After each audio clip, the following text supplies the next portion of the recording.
ఏందిరా? అన్న ఏమైందన్న పిలువంగా వస్తున్నావు? నిన్న మొన్నటి నుంచి వాళ్ళు ఫోన్లు చేస్తున్నా, కనీసం లిఫ్ట్ కూడా ఏం చేస్తలేవేంది? చెప్పురా, ఏం కావాలి చెప్పు. ఏం లేదన్న, మనం ఏర్పడ్డామని నాకు మత్తు బాధ అనిపిస్తుంది. ఏదో మనం కావాలని ఏర్వాలేదన్న. నా పెళ్ళం బాధకు ఏర్వాడదాం అంటే ఇక దాని మాటలు వినాల్సి వచ్చిందన్న. ఏమన్నా నిన్ను తప్ప అంటే క్షమించన్నా. అలా నీ తప్పేముందిరా? పెళ్ళని చెప్పిన మాట విన్నావు. ఎప్పటికైనా ఏర్వాడే కదా, తప్పదు కదా. దళ్ళని ఎత్తి నేను పట్టించుకోవాలి దాని గురించి. అన్న నిన్ను చిన్నప్పటి నుంచి ఒక్క మాట నన్ను అన్న నిన్న మనం ఏర్పడ్డామని చెప్పేసి ఏదో మాట జారిపోయినన్న.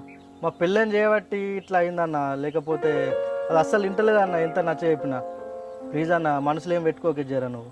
అరే తమ్ముడు, నువ్వు ఎటువంటి సిచ్యువేషన్లో నాకు తెలియదారా? చిన్నప్పటి నుంచి నేను చూస్తానా? నేను అర్థం చేసుకున్నానా నిన్ను? నువ్వేం టెన్షన్ అవ్వడకు. ఏదో ఇక పెళ్ళని చెప్పిన మాటలని ఏర్పడ్డావు. నా పిల్లము నాకు చెప్తుంది, అల్లే తప్పే ఉంది. నా చిన్నప్పుడు ఎంత కష్టపడి నన్ను చదివిపించినావు నాకు తెలుసు అన్న. గాళ్ళకేం తెలిసే? నువ్వు బడికోక నన్ను బడికి పంపించినావు అన్న. ఇప్పుడు నేను చేస్తున్న ఉద్యోగం ఎవరిదన్న? నీదన్న. వాళ్ళు ఏదో అట్లనే అనుకుంటారు అన్న. మనం ఎప్పుడైనా కలిసి ఉందామన్నా.